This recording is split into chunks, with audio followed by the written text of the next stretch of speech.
We've got another battle of the boards, this time with a focus on comfort when used with MT3 keycaps. As a matter of personal preference, MT3 is one of my favorite keycap profiles, but also, as a matter of personal preference, it's hard to use on certain boards due to their unique sculpture and tall stature. Let's see how the Keychron V1 and Vortex PC66 fared, and what about each of them makes them worth considering. Both of these boards were sent over by the folks over at mechanicalkeyboards.com. Remember to check out using creator code TheManicGeek at checkout.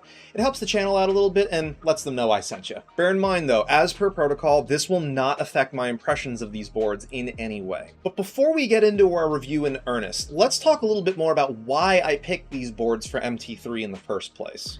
MT3 is a unique profile designed by Mateo and produced by Drop, meant to invoke the same general aesthetic and functionality as the old IBM beam spring terminals of the before times. Coming in die-sub PBT and double-shot ABS, this tall, spherical, concave sculpted profile cradles your fingers as you type, making for a very different typing feel from something like Cherry or OEM. Probably the closest iteration of keycap to this would be SA, but even that feels, types, and sounds just a bit different from MT3. The challenge when using these keycaps is getting the typing angle of your keyboard right, since with too steep a typing angle, or too tall a front height, this profile can be challenging to use. Both of these boards we're testing today have what I consider to be the right combination of front height and typing angle for their form factors, and as a result are quite comfortable to use MT3 on. Our keycaps being displayed today are the double-shot ABS set MT3 Cyber, designed by Mito, and the die-sub PBT set MT3 Operator, designed by Beep. Links for these and everything seen in today's video are down in the description, and a huge shout out and thank you to Drop for sending over MT3 Operator to make today's content.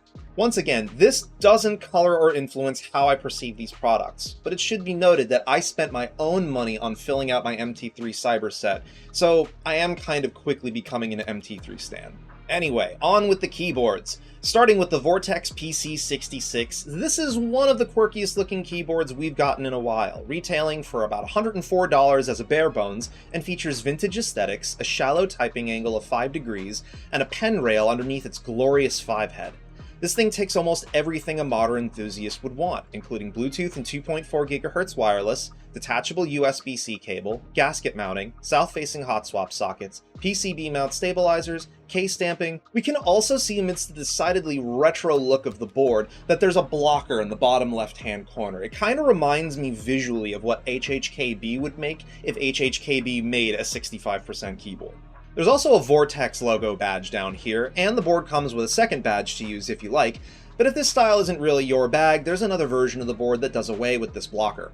Otherwise, build quality is really nice here, though I do have to admit the polycarb plate definitely needs to be cleaned up a bit more after it's machined. Another almost unnoticed oddity is the shift in the bottom row, moving the spacebar more to the right than on a typical 65% layout.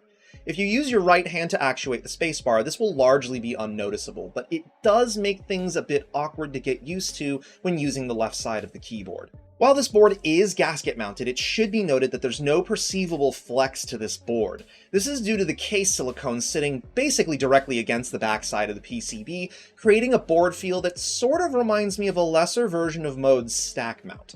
It's also got these massive silicone inserts at the front and rear of the case to keep things as tight as possible acoustically, while also adding enough heft to the case that it feels substantial without needing more expensive materials to make that happen. All the silicone in this case does mean that it's a very tight sounding plasticky board, but I think they managed to find a good balance with the implementation here. The one challenge I encountered with this board was that the spacebar stabilizer wire was very awkwardly bent in my sample, but not in a way that would have caused things to fail QC checks, and also not in a way that would have let me just use the side of my desk to true it, as the legs would have gotten in the way. It was kind of like a Joker smiley face looking at me asking if I wanted to know how it got these scars. It worked, but it always felt somewhat sluggish no matter what I did. Thankfully, I had these Geon wire benders to help get everything back in good order, but if this happens to you, the least expensive solution is to buy yourself some replacement wires from a reputable vendor so you can replace that wire, and have a few spares kicking around for any future builds or issues. This is the first time I've actually ever encountered this kind of bend before, so now that's yet another thing I know to keep my eyes peeled for. For our build in the PC66, we decided to go with Holy Pandas lubed with Tribosys 3204 and MT3 Cyber. Stabs were retuned with 205 grade 0. Now onto the Keychron V1. It's a $69 bare bones that comes into this comparison as the underdog, costing less and lacking wireless connectivity, but providing not only a Mac mode, but also QMK and VIA compatibility. Just keep in mind that when looking at the layers for this board in VIA, that 0 and 1 are for Mac, 2 and 3 are for PC. It similarly has a plastic case with silicone case insert, but instead of silicone plate foam, they opted for a proper foam option instead, though the stock foam is a bit on the stiff and brittle side, and it doesn't include integrated switch pads like the silicone foam did in the PC66. Visually, this board also departs from the PC66 in that it carries a more industrial, basic appearance with its now line-up standard look of transparent or matte plastic and a block-on wedge design. At stock, this board also features a steel plate, probably my least favorite plate material out of all of them, but it's actually not too shabby, with good tolerances and not a ton of uneven ping or resonance that steel tends to have. We similarly have south-facing hot swap sockets, but now we've got RGB as well to brighten things up a bit should you desire. Also in the top right corner is a rotary knob for volume control, but if you'd like, you can get this board without the knob if you prefer the extra switch instead. The rest of the board is very Spartan in appearance, which is similarly shared among the rest of the V lineup. Unlike the PC66, the V1 is tray mount, so bottom out is rather firm with the steel plate.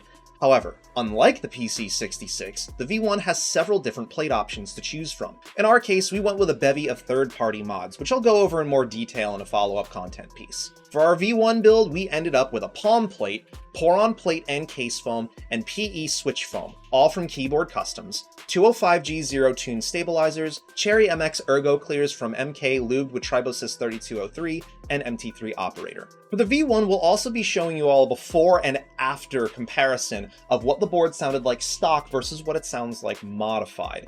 I would have done the same thing for the PC66 if it had other options, but for some buyers out there, the what you see is what you get approach might not be the worst thing ever.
Shit, the AC kicked on, sorry.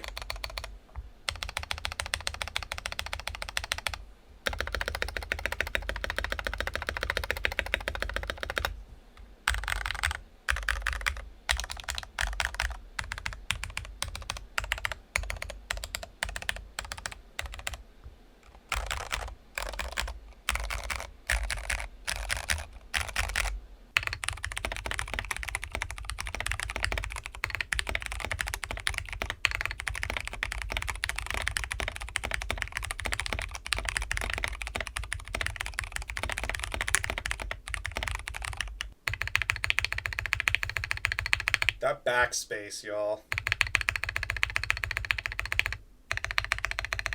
Ooh, enter's nice too.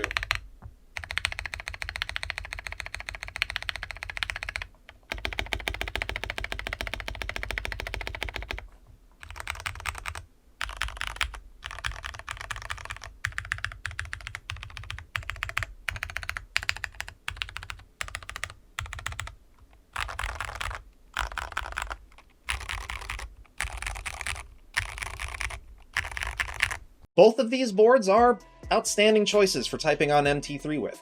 They're comfy, they sound and feel great, and they both fit different aesthetics without breaking the bank, relatively speaking.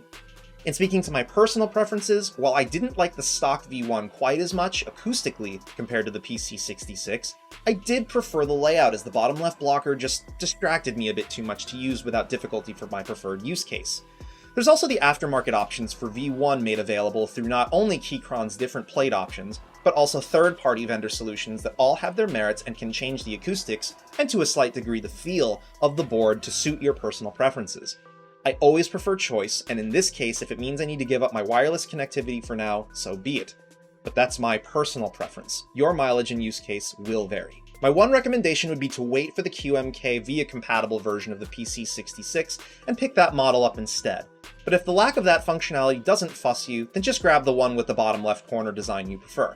It should be noted that during filming of this content, we got an update from Vortex indicating there would be delays on this and other releases they're in the middle of trying to get done due to a delay with their PCB supplier. Estimates look to be August for shipping on those as of this content. As for the V1, we actually get to keep that board in-house this time, and for the time being, we'll be keeping MT3 operator on it. Sound off below if you'd be interested in a sort of super tuning guide for the Keychron V1 that goes over all of the different modding options available and how they impact the sound and feel of the board. Anyway, that's a wrap for another Battle of the Boards. Thank you so much for joining us, and if you made it to the end of the video, you're the real goats. Sound off below and let me know what other two keyboards you'd like to see get compared on this channel. Also, have you ever used MT3 Profile before? And if you have, what keyboard did you use it on or are currently using it on, and what are your thoughts on MT3? I'd love to hear back from you. Once again, huge shout out and thank you to mechanicalkeyboards.com for sending over the Vortex PC66 and Keychron V1 for us to take a look at today, and a shout out to Drop for sending over MT3 Operator. Check out some videos that are on the screen right now if you want to catch some more content with us. Make sure you're following us on social media, and we'll see you all next time.